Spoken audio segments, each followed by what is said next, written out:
तेतल भाई चालू करें। हाँ, स्टार्ट करते हैं। प्रणाम। हाँ जी। हाँ जी। ओके। नमो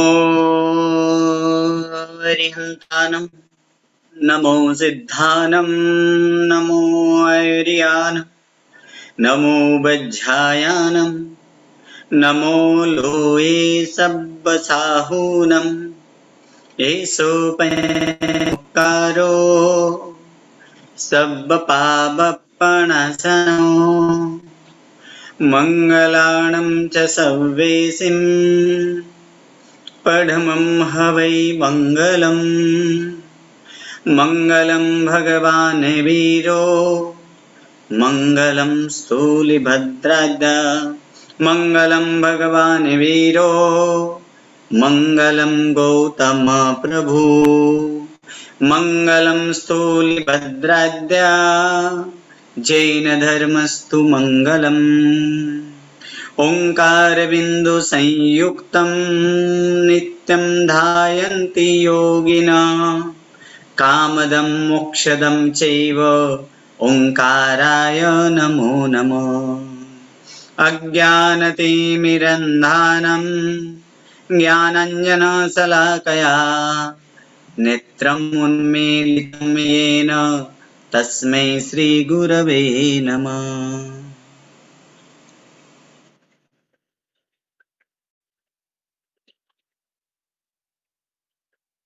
ऐसे पर्व के दिवस में आज पर्युषण पर्व के छठा दिवस, और इस छठे दिवस में कल पांचवें दिवस में हम लोग जन्म वांचन देखे कि जन्म वांचन प्रभु का जन्म हो चुका है। और जन्म के बाद क्या होता है? सर्वप्रथम कि जन्म के बाद श्रुति कर्म के लिए, यानी प्रभु को और प्रभु की माता को उनकी सफाई के लिए, पवित्र क्रिया के लिए 56 दिक् कुमारी आती है। 56 दिक् कुमारी आकर पवित्र करते हैं। इनमें 8 दिक् कुमारी, जैसे कि हम स्नात्र में हर रोज बोलते हैं कि 8 दिक् कुमारी आकर क्या करते हैं? जो वायु से कचरा को दूर करते हैं। 8 दिक् कुमारी है तो सुगंधित वृष्टि करती है। 8 दिक् कुमारी है कि जो कलश लेकर खड़ी हो जाती है। 8 दिक् कुमारी दर्पण लेकर, 8 दिक् कुमारी चामर लेकर, 8 दिक् कुमारी पंखा लेकर, दिक् कुमारी रक्षण के लिए चारों दिशा में वो खड़ी हो जाती। और 4 दिक् कुमारी मंगल सूचक ऐसे दीपक लेकर खड़ी होती। 56 दिक् कुमारी के द्वारा सूति कर्म यानी पवित्र क्रिया, सूचि क्रिया, ये पवित्र क्रिया होने के बाद उसके बाद इंद्र देवराज इंद्र के सिंहासन कंपायमान होता है। उस देवराज इंद्र के सिंहासन कंपायमान, और कंपायमान होने के बाद, क्योंकि देवराज के सिंहासन 2 बार कंपायमान होता है। प्रथम कोई शत्रु उत्पन्न हो तो,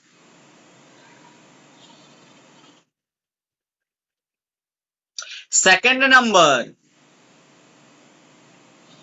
तीर्थंकर परमात्मा के जन कल्याणक हो तो। अनेक जगह पे आज के दिन मतलब ऐसे बैसाख सुद दशम आदि जो है, जब जब प्रभु के कल्याणक के समय आते हैं तब ऐसे न्यूज़पेपर आदि में लिखते हैं कि जन्म जयंती। जन्म कल्याणक के जगह लिखा जाता है कि जन्म जयंती, लेकिन जन्म जयंती नहीं बोलना चाहिए, जन्म कल्याणक है। कल्याणक शब्द का अर्थ होता है कि कल्याण करने वाले, क्योंकि प्रभु के एक एक क्रिया, च्यवन, जन्म, दीक्षा, केवल और मोक्ष, इन पांचों में जगत की कल्याण है। हर एक जीवो सुख की अनुभूति करते हैं। नरक जैसे दुख में भी, नरक की दुखों में भी वहां सुख होता है, क्षण भर के लिए सुख की प्राप्ति होती है। इसलिए सभी के मंगल सूचक, सभी के कल्याण के लिए कल्याणक बोला जाता है। वही जन्म कल्याणक के लिए अब देवराज इंद्र के सिंहासन, जब जब प्रभु के कल्याणक होते हैं तब तब भी देवराज इंद्र के सिंहासन कंपायमान होता है। और सिंहासन कंपायमान होने के बाद प्रभु अवधि ज्ञान से पहले तो क्रोधित हो जाते हैं, फिर अवधि ज्ञान का प्रयोग करते हैं और अवधि ज्ञान के प्रयोग से जानते हैं कि ये तो तीन लोक के नाथ देवादिदेव ऐसे तीर्थंकर परमात्मा का जन्म हो चुका है। इसलिए प्रथम अपना औचित्य का पालन करते हैं, अपने स्थान से खड़े होकर 7 स्टेप जाके शक्रस्तव करते हैं और शक्रस्तव के बाद प्रथम देवलोक में रहे हुए सुघोषा नामक घंटा, उस सुघोषा नामक घंटा को वादन किया जाता है और जिसके रनकार बार बार देवलोक तक पहुंचते हैं। और सभी इन 12 देवलोक तक में जैसे 64 इंद्र हैं, उनमें 63 इंद्र और देवों को सूचित किया जाता है कि मेरु पर्वत पर पधारें।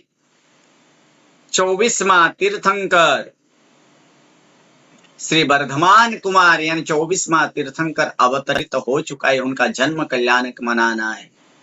मध्य रात्रि के समय जन्म हुआ है। जगत में और किसी को कुछ भी पता नहीं है।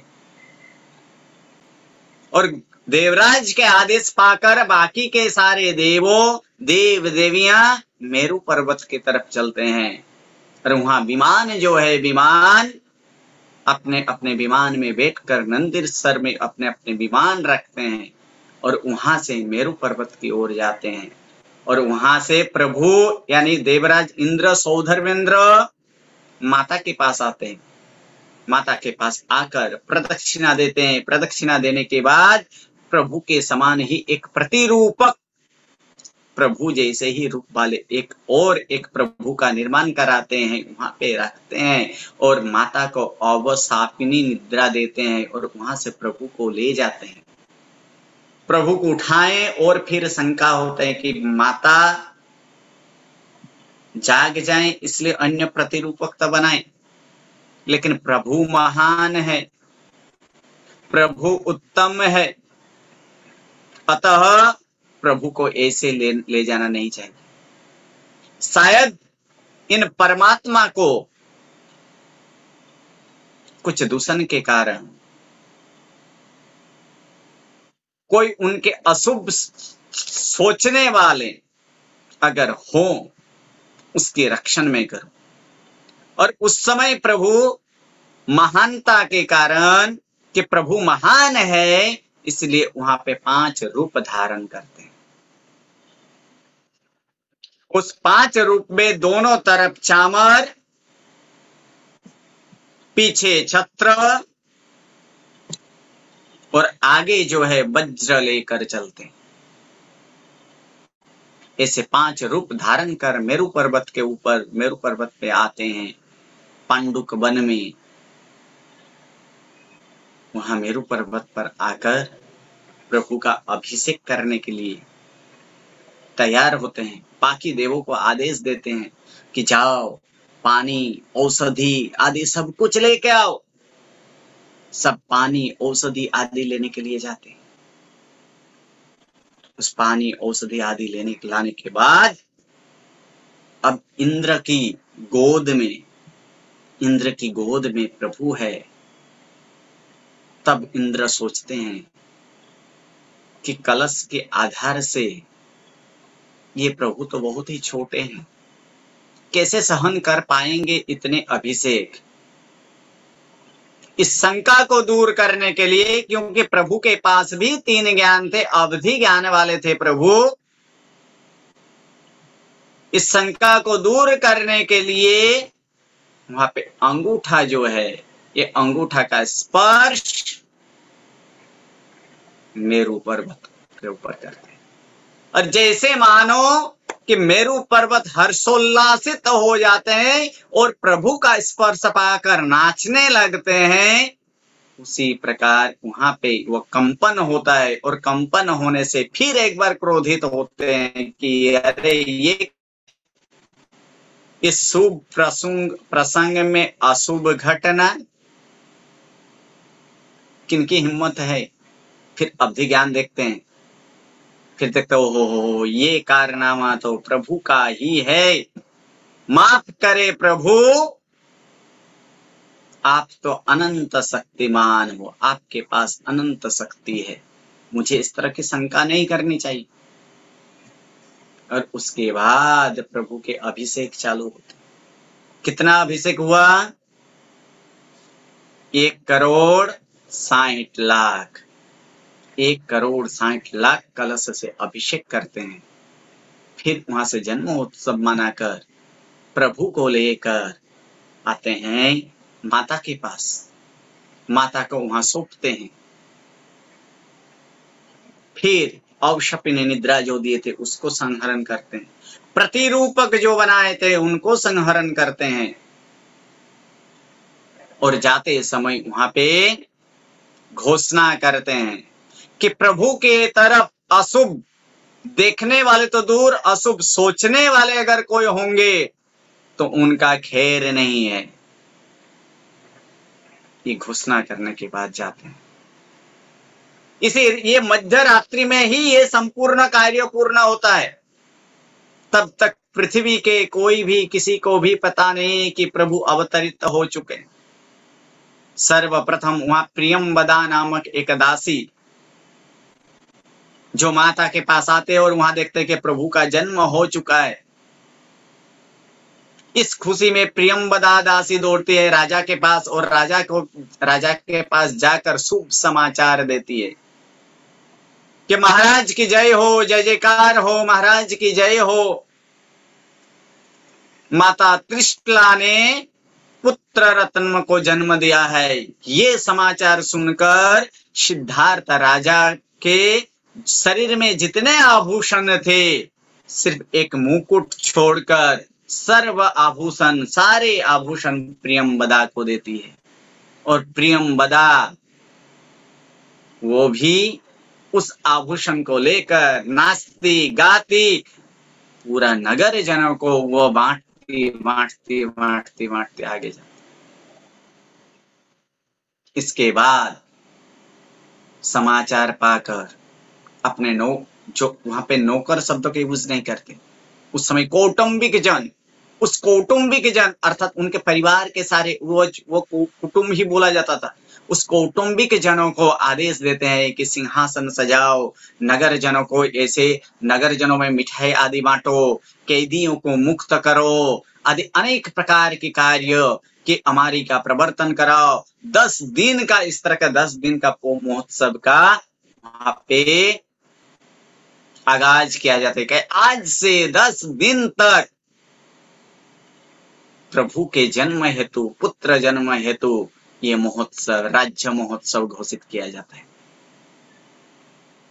उसके बाद सिद्धार्थ राजा पहुंचते हैं व्यायामशाला, और व्यायामशाला में जाकर शतपाक, लक्षपाक आदि तेल से मर्दन करते हैं, व्यायाम आदि करते हैं। फिर स्नान आदि करके सुंदर वस्त्र परिधान करते हैं। और उसके बाद ऐसे समय बीतते जाएं। 3 दिन के बाद पुत्र को सूर्य चंद्र का दर्शन करवाया जाता है। यानी सूर्य चंद्र का दर्शन कराने के बाद फिर नामकरण की क्रिया आता है। नामकरण की क्रिया में सभी परिवारजनों को बुलाया जाता है। परिवारजनों को बुलाने के बाद सिद्धार्थ राजा अपने स्थान पे खड़े होते हैं और कहते हैं कि जबकि ये आत्मा जब से ये गर्भ में आए हैं, तब से ही चारों तरफ वृद्धि वृद्धि और वृद्धि ही हुई। सुख शांति हो, शत्रु राजा मित्र बने, मित्र राजा के साथ और घनिष्ठता बंधे, चारों तरफ धन धान्य संपत्ति आदि सब कुछ वृद्धि वृद्धि वृद्धि, सुख की वृद्धि, यश की वृद्धि, चारों तरफ वृद्धि वृद्धि वृद्धि हुई। अतः पुत्र का नाम वर्धमान कुमार रखते हैं और वहां से पुत्र का नाम रखा गया वर्धमान कुमार। समय प्रसार होते गए और समय प्रसार होते होते अब खेलने का अवसर था और उस समय देवराज इंद्र ने सभा में प्रभु की धीरजता की बात करते हैं और उस समय प्रभु वीर है, धीर है, इस प्रकार से बोले। लेकिन वहां पे रहे हुए एक देव, वो देव मानने के लिए तैयार नहीं कि हो ही नहीं सकता, देव से बढ़कर मानव कभी भी वीर नहीं हो सकता, उनकी वीरत्व मैं अभी ही निकाल के आता हूं। और वहां से जाते हैं और जाने के बाद जहां पे प्रभु खेला करते थे, एक क्रीड़ा जिनका नाम था आमल की क्रीड़ा, वो आमल की क्रीड़ा खेलते थे, उस जगह पे विशाल का एक सर्प का रूप धारण किए और सर्प का रूप धारण करके बैठ गए। दूसरे बच्चे उन विशाल काय सर्प को देखकर भाग गए, लेकिन प्रभु जान गए थे कि ये और कोई नहीं, ये देव की माया है, जिससे उस सर्प को पकड़ते हैं और घुमाकर एक योजन दूर फेंक देते हैं। अब देव भी सोचता है कि ये ऐसे मानने वाला है ही नहीं, इसीलिए फिर से वर्धमान कुमार अपने मित्र को बुलाते हैं और फिर ये खेला चालू करते। उस समय वो देव भी छोटे बच्चे के बालक के रूप धारण करके आते हैं और कहते हैं कि मुझे भी खेलना है, मुझे भी खेलो। तब कहते ठीक है खेलो। खेला में एक शर्त, और शर्त इतना कि जो भी हारे उसे नियत स्थान तक अपने कंधा पर बैठाकर उसे ले जाना होगा। मंजूर। जानबूझकर देव हार जाते हैं, सभी बच्चों को कंधा पे बिठाकर एक जगह से दूसरे जगह पे ले जाते हैं। लेकिन जब प्रभु वीर की बारी आते हैं, तब उस समय वीर को जैसे ही कंधा पर बैठाए और वो देव बढ़ते गए,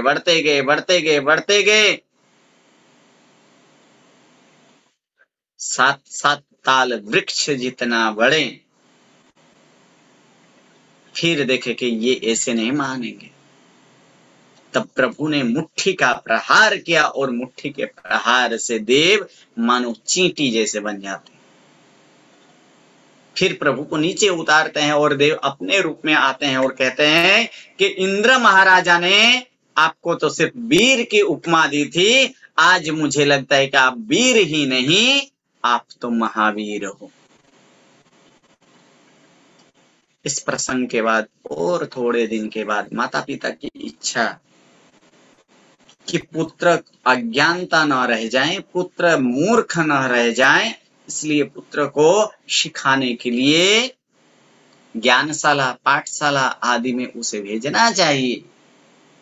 प्रभु के पास ऐसे तो 3 ज्ञान थे, लेकिन माता पिता के मोह और माता पिता के मोह के कारण प्रभु पाठशाला गमन करते हैं। उस समय देवराज इंद्र सोचते हैं कि अब इस समय प्रभु क्या कर रहे हैं। देखते हैं कि पाठशाला गमन के लिए तैयार हो रहे हैं। अरे रे रे रे रे, ये कि पंडित जी से कि अध्यापक से प्रभु तो ज्यादा ज्ञान वाले हैं। अब ऐसा था कि उस पंडित जी को कुछ शंका ऐसे थी। अब इंद्र वहां पे ब्राह्मण के रूप लेकर आते हैं और जैसे ही प्रभु पाठशाला में पधारते हैं, वहां पे प्रभु को एक ऊंचा स्थान में बैठाते हैं और वो ब्राह्मण रूप लेकर आया हुआ देव एक एक करके प्रश्न पूछते, और प्रश्न वही जो पंडित जी के मन में शंका थी, और प्रभु ने सचोट सही जवाब वहां पे देते, उत्तर देते हैं।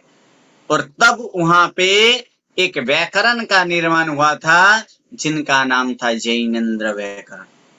ऐसे जैनेन्द्र व्याकरण की रचना, ऐसे प्रभु जब पाठशाला गमन के लिए गए थे तब मित्र आदि के लिए अनेक सारे गिफ्ट, बहुत सारे ऐसे गिफ्ट लेकर गए थे, मिठाई आदि एक और प्रकार के गिफ्ट लेकर गए थे, ताकि सहपाठी साथ में पढ़ने वाले इन सहपाठी सभी को बांटा जाए। उसके बाद समय प्रसार होते गए।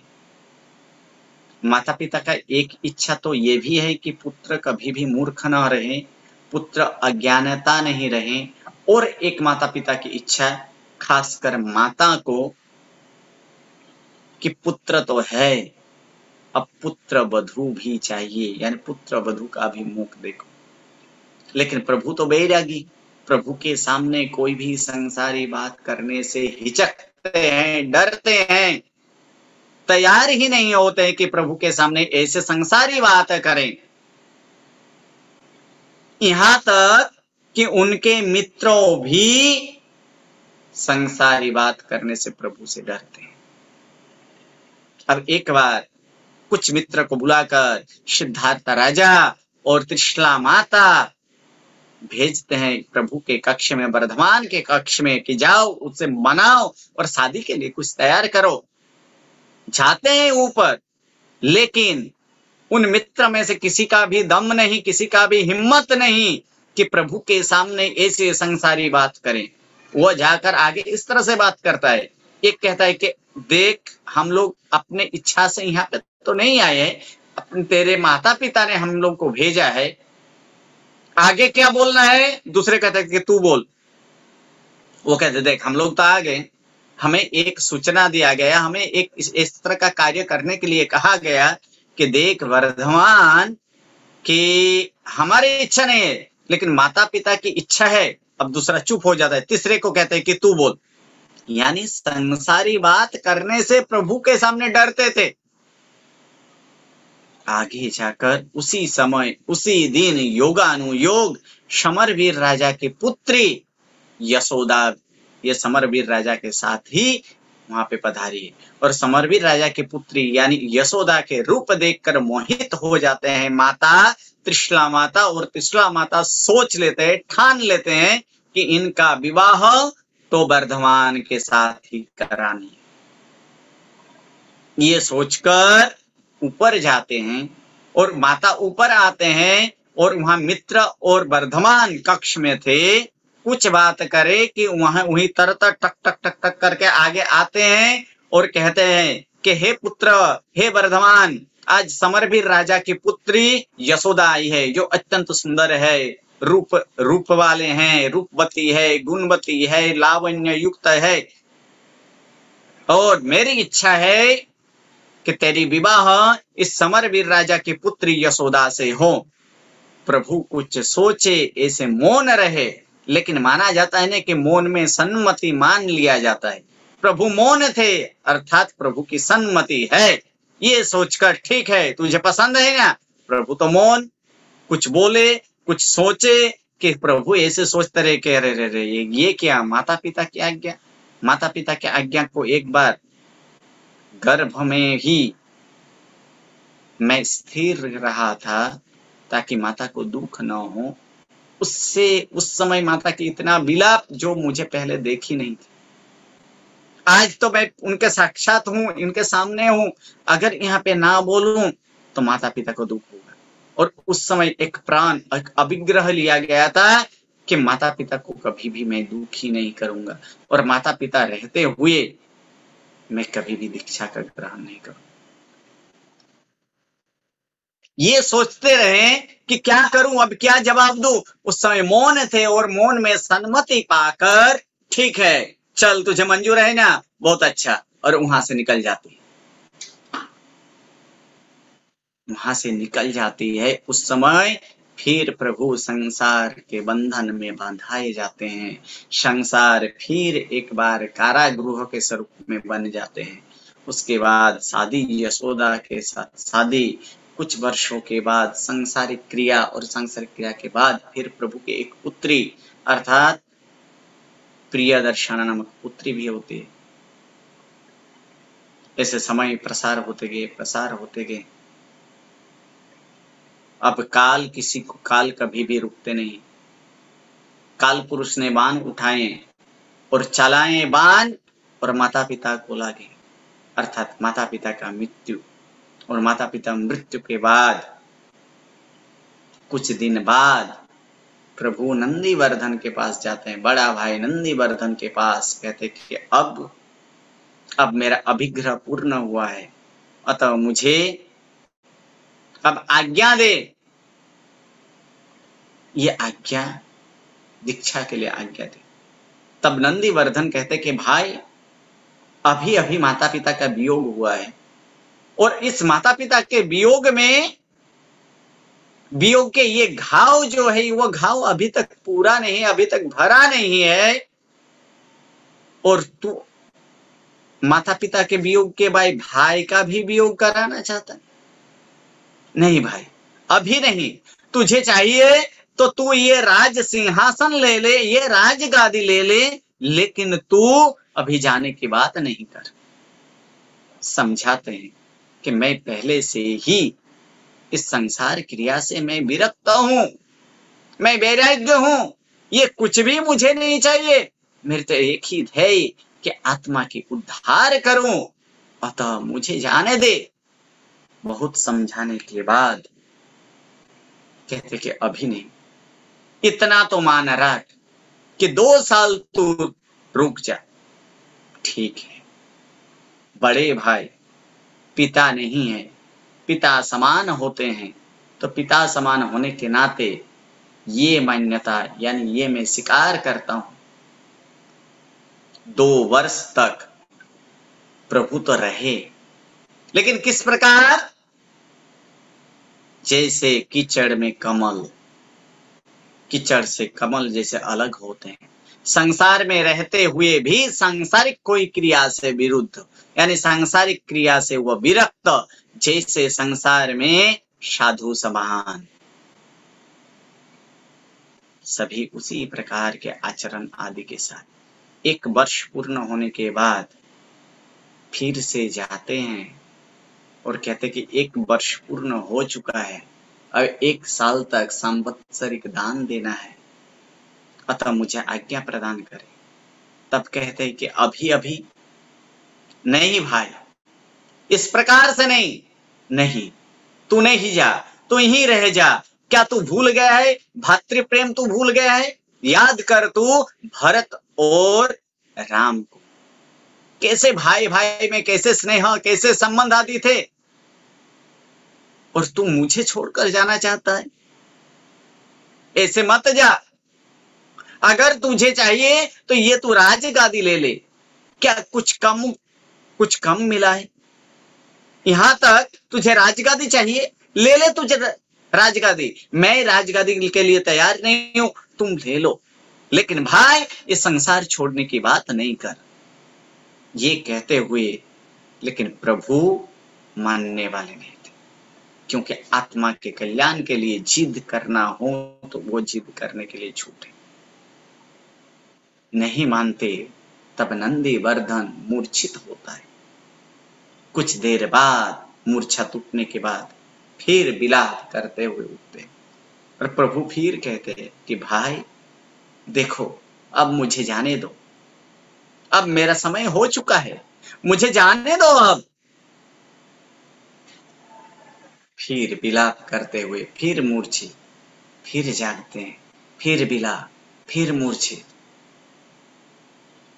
अंत में नंदीवर्धन कहते हैं कि ठीक है, मेरा आंसू का कोई कीमत नहीं है तो कोई बात नहीं, इस नगर जनों की तरफ तो देखो, इस नगर जनों के आंख में भी आंसू है, वो भी नहीं चाहते कि तुम यहाँ से जाओ। आज तुम यहाँ से जाओगे तो एक भाई हम दोनों एक ही साथ खाते थे, पीते थे, लिखते थे, बैठते थे, कोई भी बात हो उनका शेयरिंग करते थे, लेकिन आज मैं किसको पूछूं? हे बीरा कर जो मैं संबोधन करता था वो संबोधन मैं किसको करूं, किसको भाई बुलाऊं?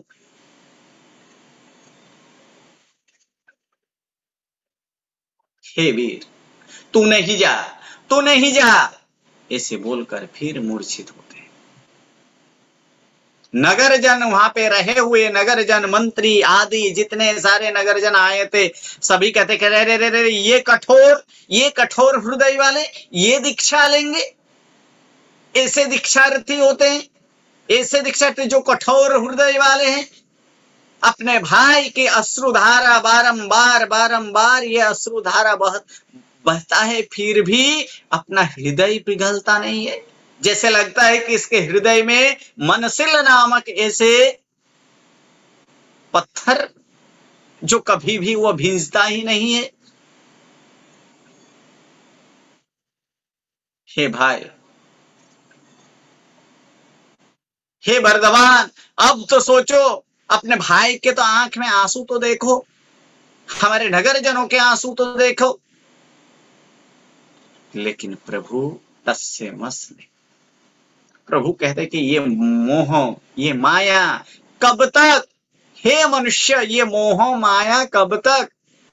और ये मोह माया तो कैसे है कि सागर में रहा हुआ तरंग की जैसे, एक तरंग पूरा हुआ, दूसरी तरंग पूरे हुए, तीसरी तरंग, इसी तरह से है, बढ़ते ही है। अगर इस प्रकार से हो तो उस समय नाविक ये अगर सोचे कि ये तरंग पूरा हो जाए उसके बाद मैं नाव ले जाऊं, तो वो कभी भी वो सोच ही नहीं पाते।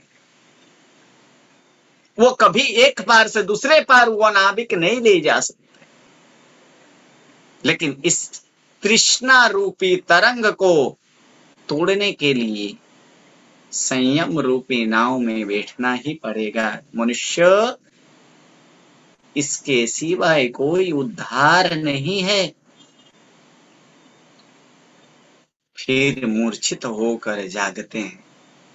अब नंदीवर्धन कुछ बोले उससे पहले यहाँ पे वीर बोलते, वर्धमान कुमार बोलते हैं कि भाई हम क्षत्रिय हैं और क्षत्रिय का रीत आज से नहीं।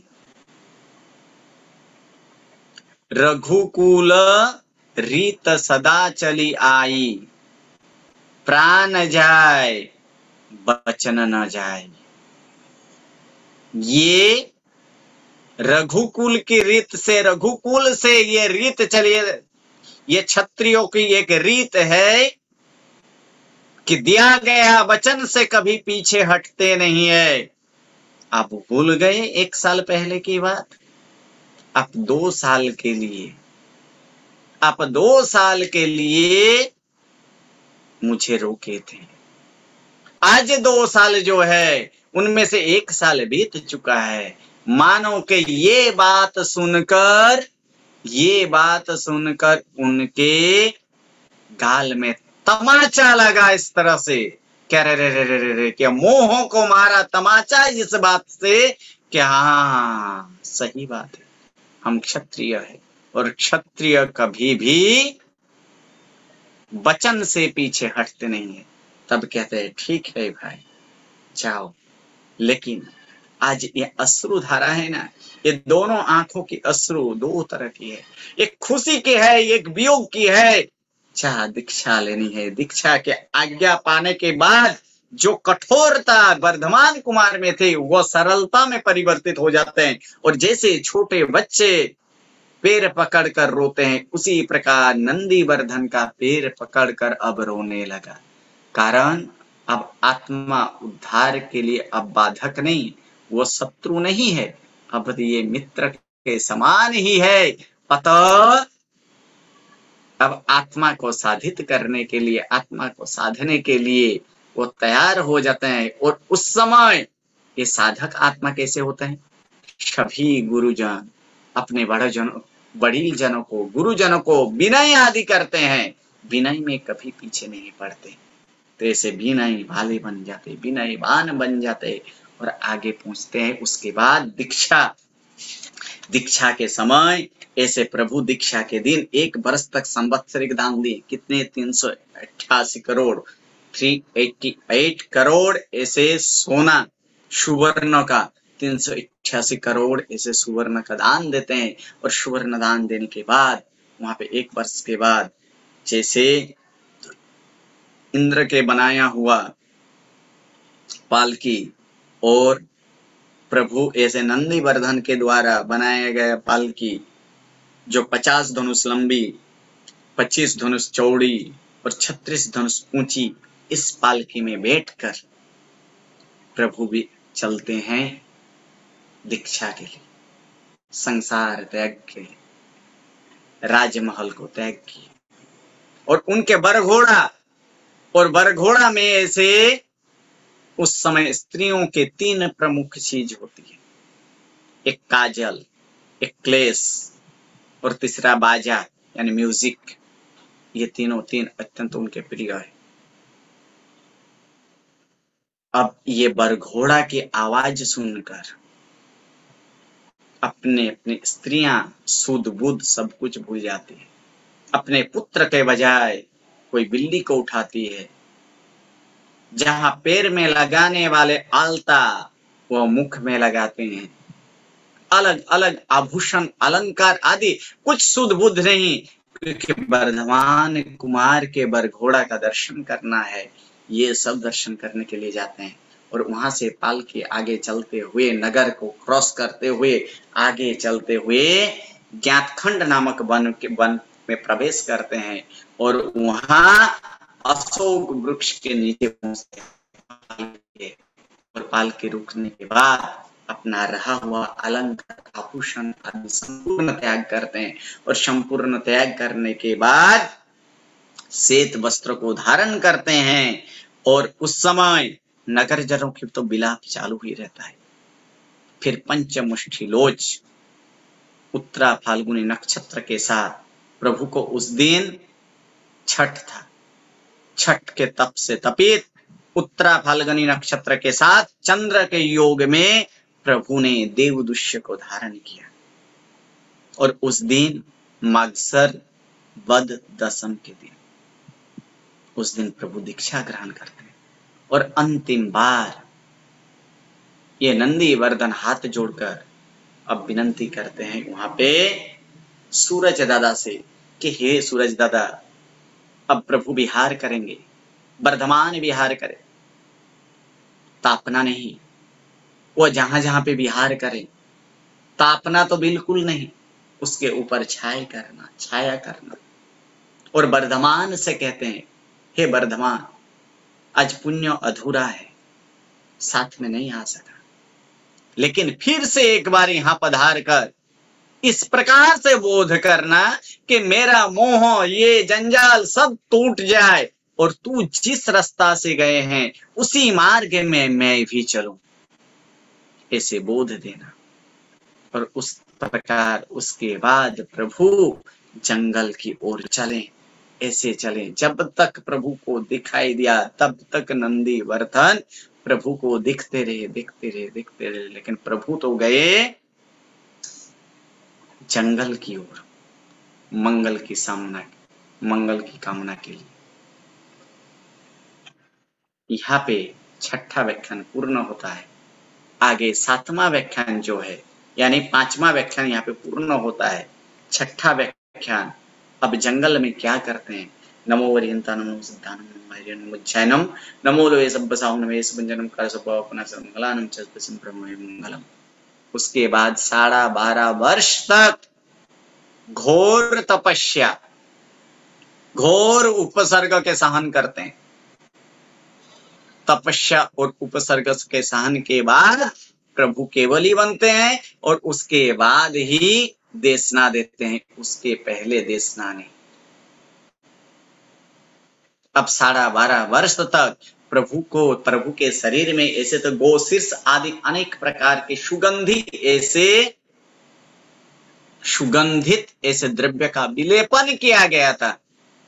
और उस विलेपन के गंध से जो भंवर, मधुमक्खी आदि जो है वो क्या होता है, वह आकृष्ट होते हुए, खींचते हुए, खींचाते आते आता है और फिर प्रभु के शरीर में बैठते हैं। और जहां पे बैठते हैं इतना उसमें डूब जाते हैं कि इस प्रभु के शरीर के एक भाग से दूसरे भाग वहां से छेदा करके निकल जाता है। ऐसे ऐसे अनेक छोटे छोटे ये प्रभु का उपसर्ग हुआ है। उपसर्ग का मतलब प्रभु के ऊपर मारना, प्रभु के ऊपर अत्याचार करना, इतना ही नहीं, प्रभु के बारे में अशुभ सोचना, प्रभु के बारे में गलत सोचना, प्रभु ऐसे है वैसे है, इस प्रकार की अशुभ मन में विचार लाना, वो भी एक उपसर्ग ही है। प्रभु को प्रथम उपसर्ग हुआ गोवाल से। प्रभु जो है कुमार नामक गांव में, और कुमार नामक गांव के बाहर उद्यान में प्रभु खड़े थे, काउसक ध्यान में थे, और वहीं एक गोवाल आता है और गोवाल आकर अपने बेल को ले जाते थे घर। लेकिन देखे कि अरे ये क्या, ये तो यहाँ पे है, फिर मैं अभी ले जाऊं, फिर बेल को लाऊं, ये दो दो बार क्यों काम करो, इससे अच्छा है कि इन सन्यासी के पास ही मैं छोड़ के जाऊं और इससे बोलूं कि ये मेरा बेल का ध्यान रखें। वहां पे बोला गया, गोवाल ऐसे बोले कि हे महानुभाव, इस बेल का ध्यान रखना। लेकिन प्रभु तो काउसक ध्यान में थे, प्रभु कुछ जवाब नहीं दिए। जैसे हम मान लेते हैं कि मौन में सन्मति मान लेते हैं, वही हुआ कि मौन में सन्मति मानकर अच्छा ये हामी भरा है, चलो अब मैं जाता हूं। वो घर गए, घर से जब फिर वापस आए गोवाल, तब देखा कि वहां तो बेल है ही नहीं। अब पूछा कि बेल किधर है, मेरा बेल किधर गया? प्रभु कुछ बोले नहीं, मौन थे, काउसक ध्यान में थे। उसे लगा कि ये कुछ बोलने नहीं आता है, सुनाई नहीं देता है।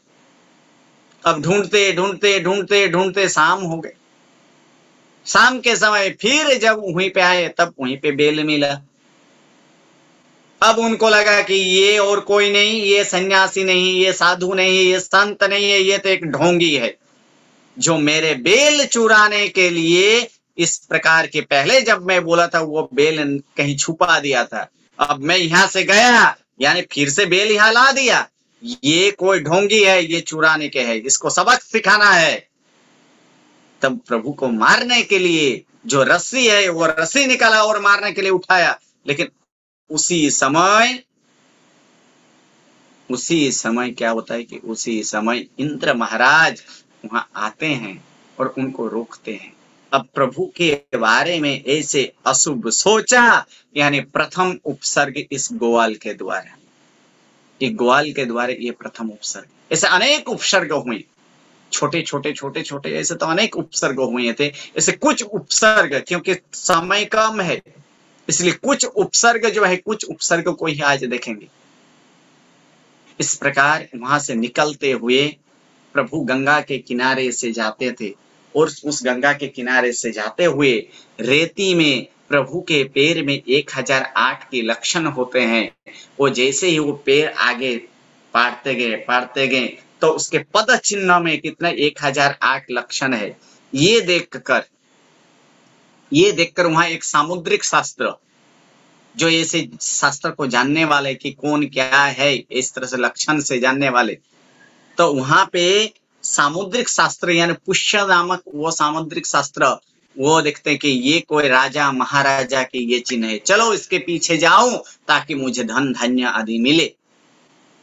वहां जाते हैं, लेकिन जब प्रभु के पास पहुंचते हैं, प्रभु तो ऐसे निष्परिग्रह ही थे, कुछ नहीं थे, हाथ में कुछ नहीं, सिर्फ देवदुष्य।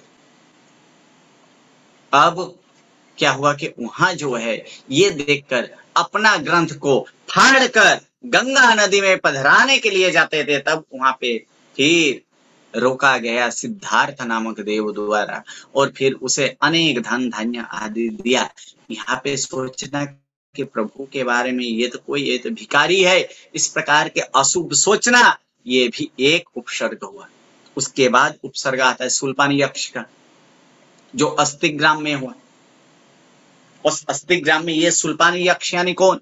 तो शूलपाणी यक्ष यानी पूर्व भर्म में थे एक बेल, जो सेठ पहले बैलगाड़ी से ऐसे माल की यातायात एक नगर से दूसरे नगर तक माल के लिए जाते थे, माल आदि लाने के लिए जाते थे, तब बैलगाड़ी था, उस बैलगाड़ी में ही लाने के लिए गए थे।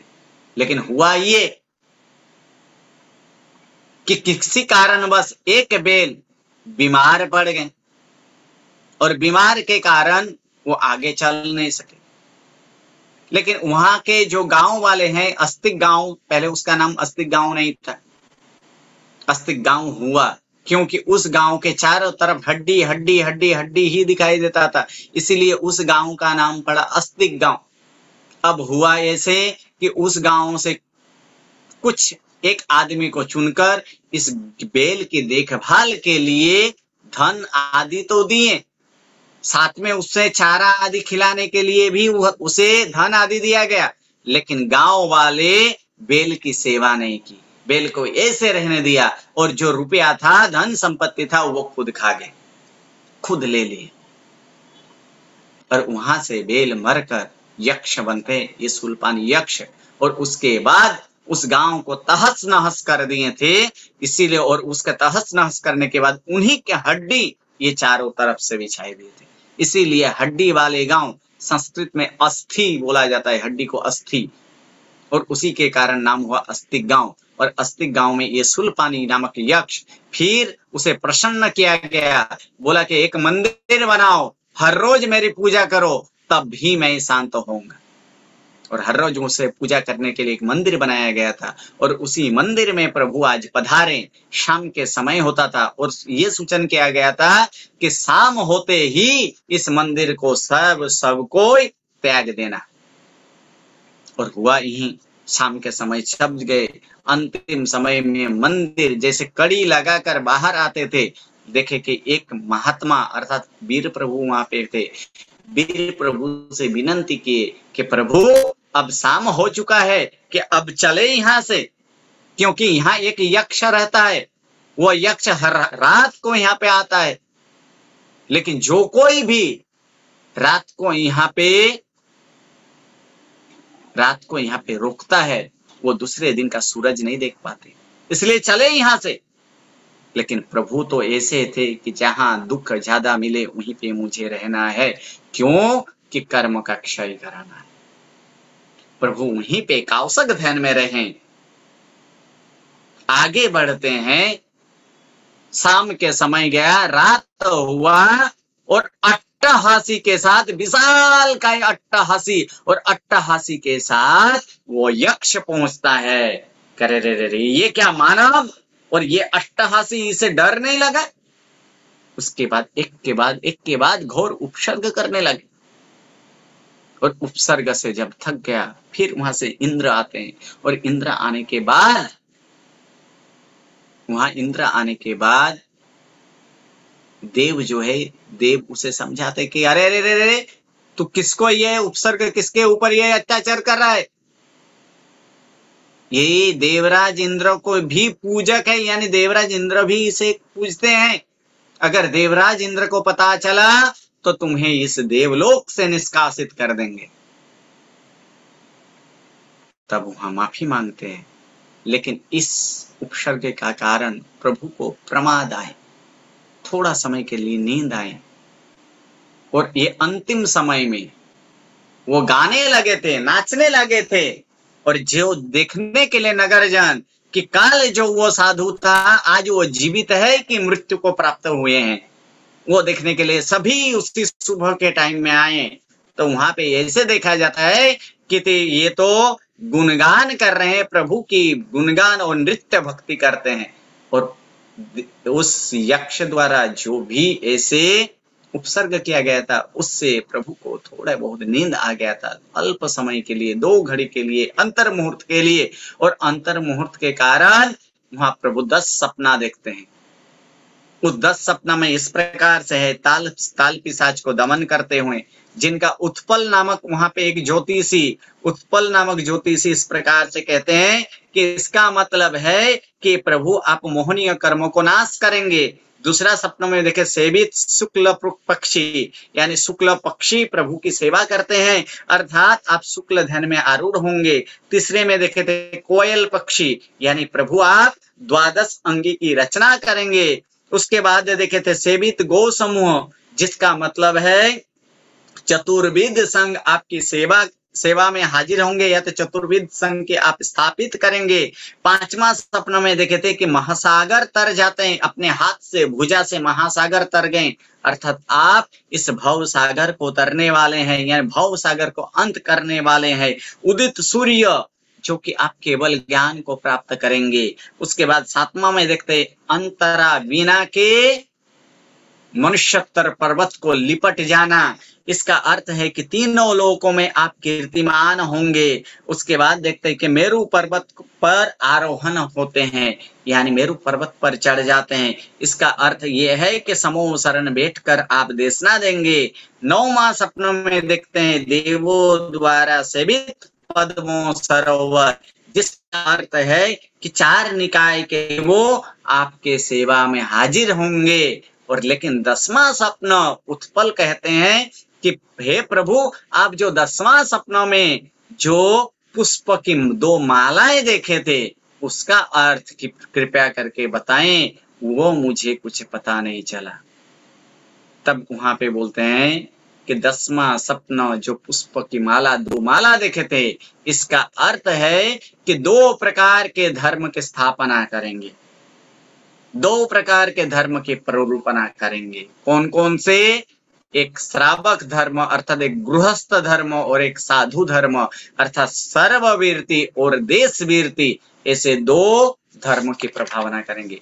उसके बाद समय जाते जाते बहुत सारे ऐसे हैं, लेकिन समय कम है, ऐसे चंड कौशिक के द्वारा उपसर्ग हुआ। फिर 13 महीना जाने के बाद प्रभु से देवदुष्य निकल जाता है। उसके बाद प्रभु देवदुष्य के बिना ही जाते हैं, और वो देवदुष्य लेने के लिए एक ब्राह्मण उसके पीछे पड़े थे। पहले उनको आधा दिया, फिर 13 महीना बाद जब आधा वो निकल जाता है, वो लेकर जाते हैं। उसके बाद संदृष्ट देव के द्वारा होता है, हरिद्र वृक्ष के साथ उपसर्ग होता है, चोर के साथ उपसर्ग होता है, लुहार द्वारा किया गया उपसर्ग होता है, कठपुतना यानी 16वां भाव में, यानी जो वासुदेव के भाव थे, उस वासुदेव के भाव में जो विजयावती रानी को देश निकाला गया था, वहीं इस भाव में कठपुतना बनती है, और कठपुतना के द्वारा एक उपसर्ग होते। प्रभु गंगा नदी के किनारे हैं, काउसक ध्यान में है, शीतकाल का समय है, और शीतकाल के समय में ऐसे काउसक ध्यान में प्रभु थे। उस समय गंगा के नदी से लहर शीत युक्त पानी को लेकर जटा में लेकर प्रभु के ऊपर छिड़काव करते। उस समय मानो कि हाथ बाहर निकलना कि हाथ थिज जाए, अर्थात हाथ ही बर्फ बन जाए, ऐसे ठंडा, और ऐसे ठंडा पानी को लेकर प्रभु के ऊपर उपसर्ग आदि करते थे। ऐसे कठपुतना द्वारा उपसर्ग किया गया। उसके बाद शल्यवंतरी द्वारा उपसर्ग किया गया। अनार्य क्षेत्र में अनेक उपसर्ग हुआ। फिर आता है एक बड़ा उपसर्ग, वो है संगम का उपसर्ग, जो देवराज इंद्र कहते कि वीर के समान कोई धीर नहीं है, वीर नहीं है, वो किसी से चलायमान नहीं होते। तब वहां मिथत्ति एक देव संगम नामक देव आते हैं, वो कहते कि है ऐसे हो ही नहीं सकता, मैं उसे अभी चलायमान करके आता हूं, लेकिन हे इंद्र आप बीच में मत आओ, मैं जो कुछ भी उनके साथ करूं आपको बीच में नहीं आना है, ठीक है?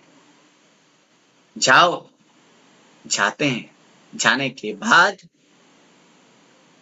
प्रभु के पास उपसर्ग एक एक दिन में, एक एक रात में 20-20 उपसर्ग करते थे, घोर 20 उपसर्ग, और दिन को आहार दूषित करा देते थे।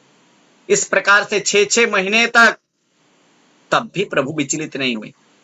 अंत में जब हार जाते हैं, तब संगम के पास एक चक्र होता है, उस चक्र का वो छोड़ते हैं। अगर ये चक्र अगर मेरु पर्वत को अगर लगता तो मेरु पर्वत भी चकनाचूर हो जाता, लेकिन ऐसे चक्र को प्रभु के मस्तिष्क पे लगता है, जिसके कारण प्रभु कमर तक ये कमर तक प्रभु नीचे जमीन के अंदर चले जाते हैं, फिर भी प्रभु का औसक ध्यान से विचलित नहीं हुए, वहां से उठते हैं। और उठने के बाद जब हार कर ये संगम जाते हैं, तब प्रभु के आंख में आंसू आते हैं, आंसू के 2 टीपा, कि सबको, जिसने जिसने मेरे ऊपर अपकार किया, जो भी उपसर्ग आदि किया, सभी को मैंने तरा, लेकिन हे संगम मैं तुझे तर नहीं सका। इस हिसाब से प्रभु के आंख में आंसू आते हैं और वहां से जाते हैं। उसके बाद ग्वाल के द्वारा फिर एक ग्वाल आता है, ग्वाल के समय, यानी ये बात है सनमा नामक गांव, और सनमा नामक गांव में प्रभु काउसक ध्यान में, जंगल में काउसक ध्यान में थे, नगर के बाहर जो जंगल है वहां काउसक ध्यान में थे। उसी समय एक ग्वाल आता है और ग्वाल अपना बेल छोड़कर जाता है। फिर कुछ देर बाद ग्वाल वहीं आता है, फिर कहते कि मेरा बेल लाओ। प्रभु कुछ जवाब ही नहीं देते। प्रभु कहते कह रहे ये क्या, तो बहरा है क्या, सुनाई नहीं दे रहा है?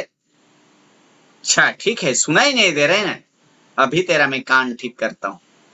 जाते हैं, लकड़ी लाते हैं, लकड़ी को छोलते हैं और दोनों तरफ से प्रभु के कान में वो खीला ठोक देते हैं, और कोई ये खीला बाहर खींचकर बाहर ना निकाले, इसलिए उनका भाग जो है वो भी काट देते हैं।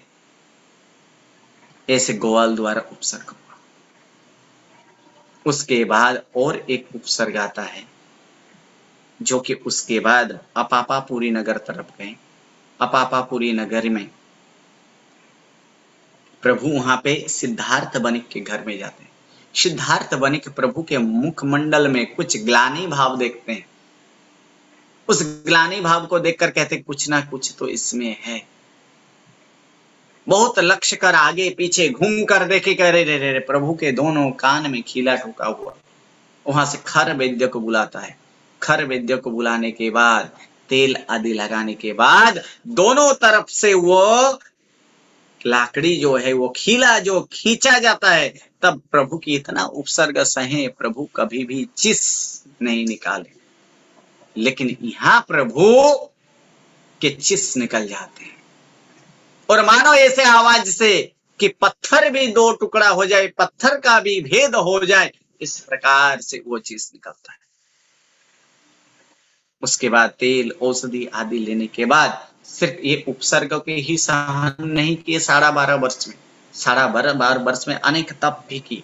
6 मासी तप 1 बार, 5 मासी और 5 दिन का 1 बार, 4 मासी तप 9 बार, 3 मासी तप जो है 2 बार, 2.5 मासी तप 2 बार, 2 मासी तप 2 बार, 1 मास और 15 दिन का तप जो है वो 2 बार, 1 महीना वाला तप यानी मासक क्षमन 15 बार, 15 दिन का तप 72 बार, फिर आता है 10 दिन का तप जो है वो 10 दिन का तप 1 बार, फिर 3 दिन का तप वो 12 बार, भद्रा 1 बार, छठ जो आता है वो 229 छठ, और सिर्फ 12.5 वर्ष में 349 दिन या 349 दिन ही छुट्टा थे।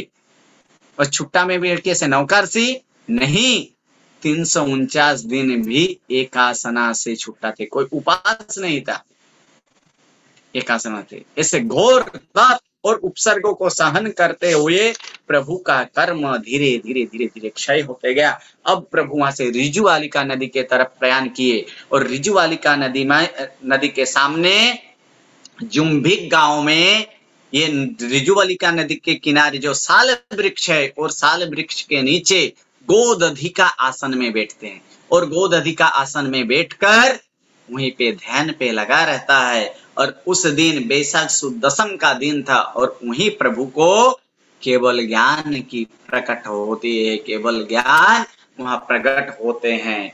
उसके बाद जैसे ही प्रभु को केवल ज्ञान के प्रकट हुआ, बस अब चारों तरफ से अब समूह शरण में देवो आते हैं, समूह शरण की रचना करते हैं, और रचना करने के बाद देशना भी देते हैं, लेकिन प्रभु का दिया गया वो देशना निष्फल जाता है। कारण कि उस देशना में कोई संयम ग्रहण करने वाले कोई थे नहीं। इसलिए क्षण भर देशना देने के बाद वो बंद कर देते हैं। ये निष्फल देशना जो आश्चर्य था, एक आश्चर्य ये भी था कि निष्फल देशना, क्योंकि संयम लेने वाले कोई नहीं थे। उसके बाद बैसाख सुद 11 के दिन अपापापुरी, जो हाल में पावापुरी है, उसको अपापापुरी नगर के नाम से जाना जाता था, वो अपापापुरी तरफ विहार करते हैं और वहां पे समोसरण रचा जाता है। और उसी दिन हुआ ऐसे कि सौमिल नामक ब्राह्मण, ये सौमिल नामक ब्राह्मण यज्ञ करने के लिए 11 महान पंडितों को बुलाए थे, महान ब्राह्मणों को बुलाए थे।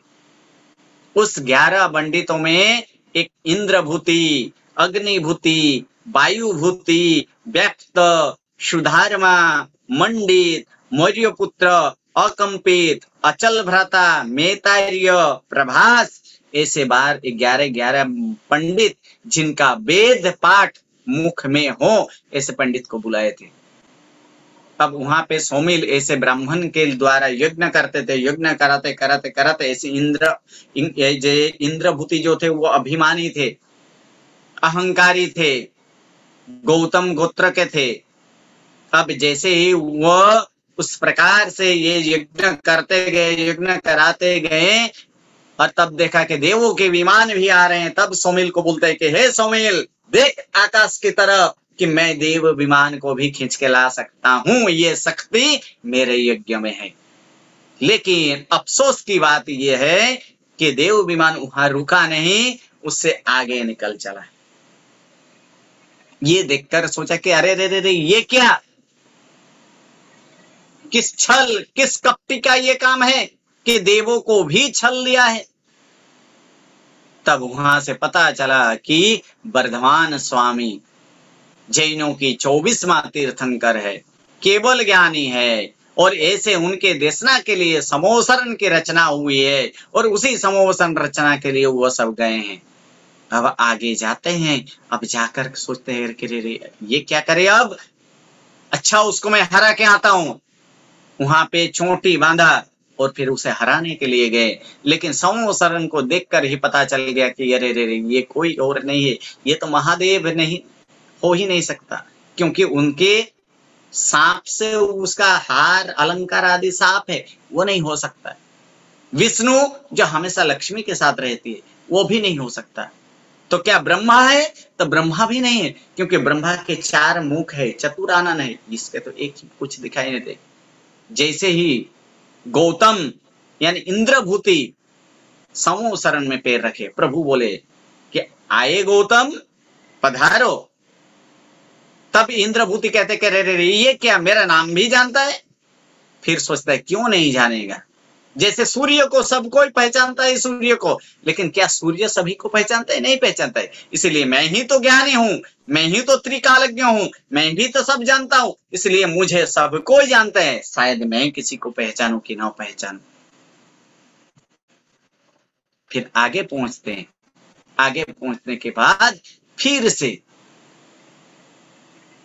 अगर ये मेरा मन की शंका को अगर जान जाऊं, तब मैं इसका शिष्य बनने के लिए तैयार हूं। तब मैं हार जाऊंगा, तब मैं हार मानूंगा कि यही त्रिकालज्ञ है। फिर कहते कि वेद वाक्य में शंका।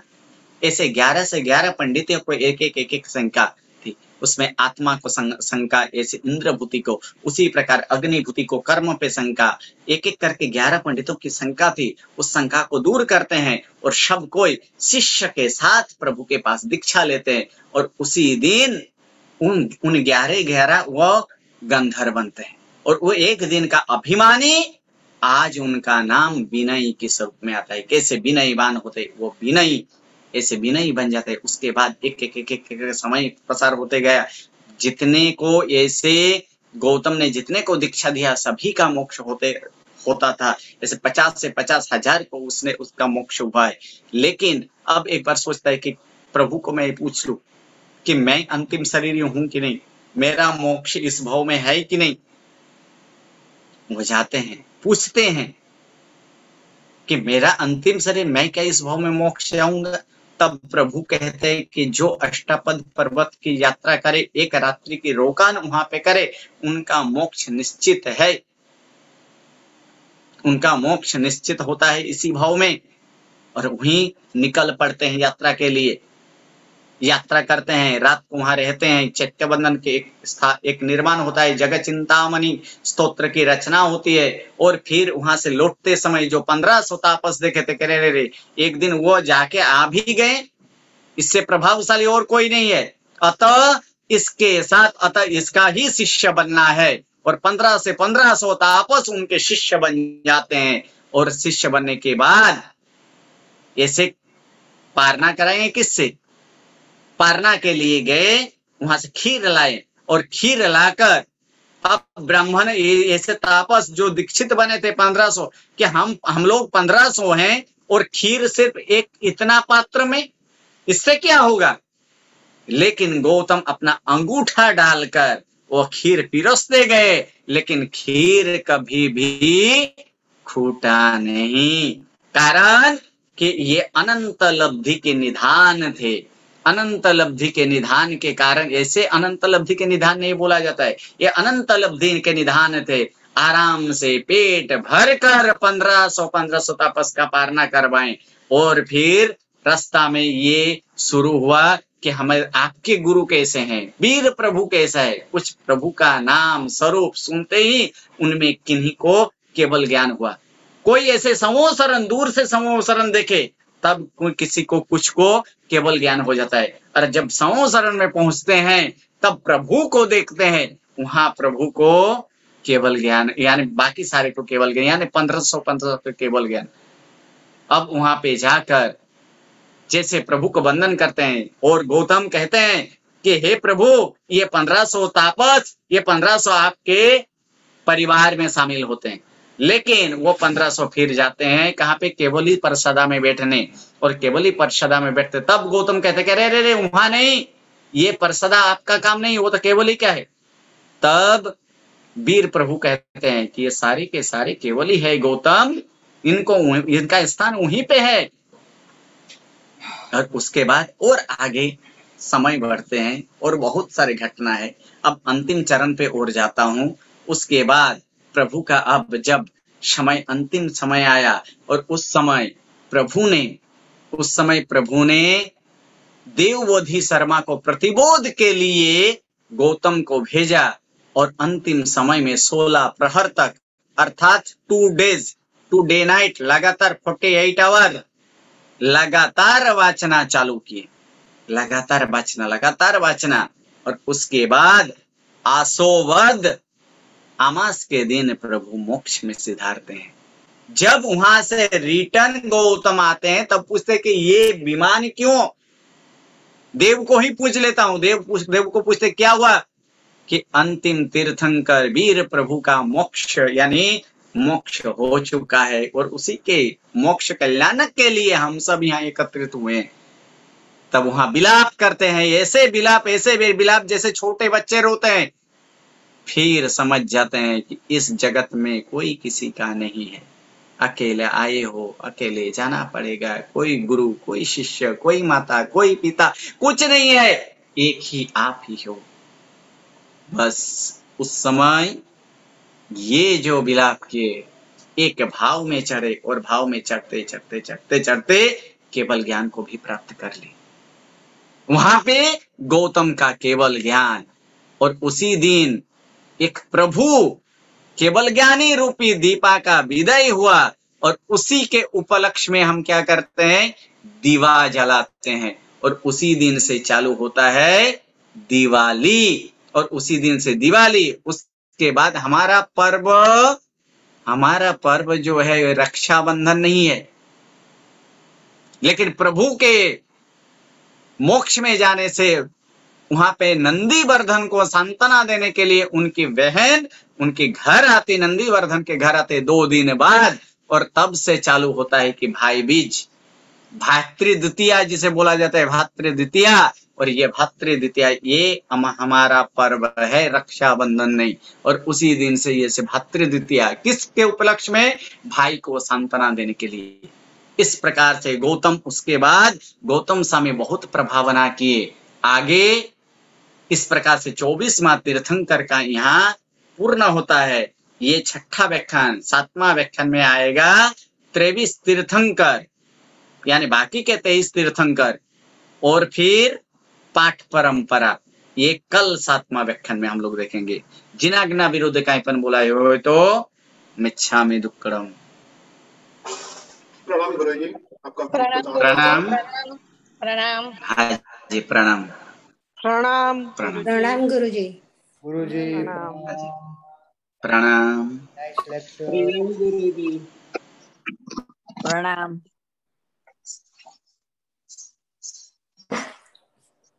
प्रणाम गुरुजी।